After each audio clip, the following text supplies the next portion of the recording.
Welcome to the How to Basic series on Cooks with Love, where it's about the basic cooking techniques that you can apply over a wide array of recipes. And in this particular episode, we will see how to make a chicken stock. For that, you will need a bunch of spring onion, about 5 to 6 cloves of garlic, 10 gram of roughly chopped ginger, some black and white peppercorns, 1 medium-sized onion, and of course chicken bones, which I have taken after deboning one whole chicken. The prep part is very simple.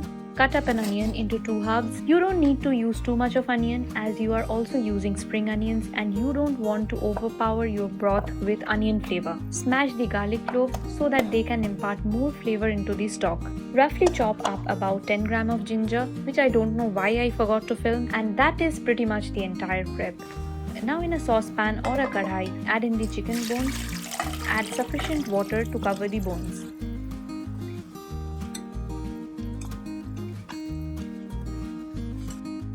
Now let it boil for about 5 to 6 minutes on high heat just to get rid of the initial scum to get a clearer stock.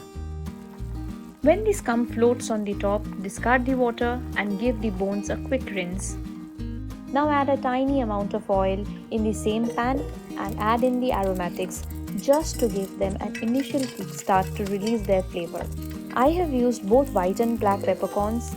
You can totally use black peppercorns as well. Saute the aromatics for about 30 seconds and then add in the bones along with water.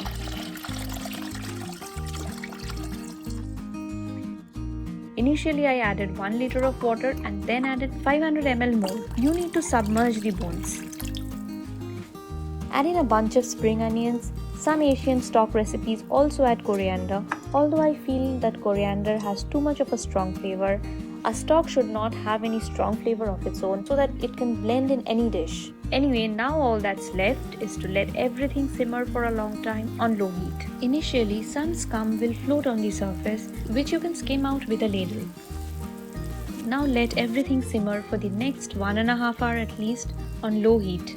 You can cover the pot, but be sure to leave a small gap, else the water will spill. Be sure to keep the heat to the absolutely minimum, else the water will evaporate faster and you will either need to add water later, which I don't think is a good option, or else you will end up with quite a concentrated broth.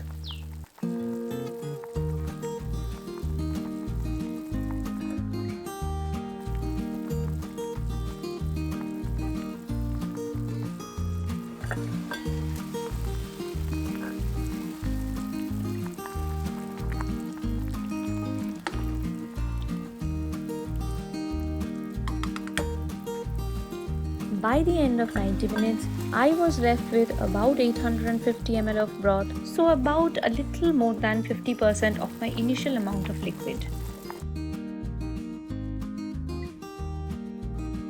Once done, all that's left is to strain the liquid, let it cool down, and you can store it in the fridge for about a week, and in the freezer it will easily last for 2 to 3 months. You can also pour the stock in an ice tray and then you can have stock cubes that you can use in different recipes.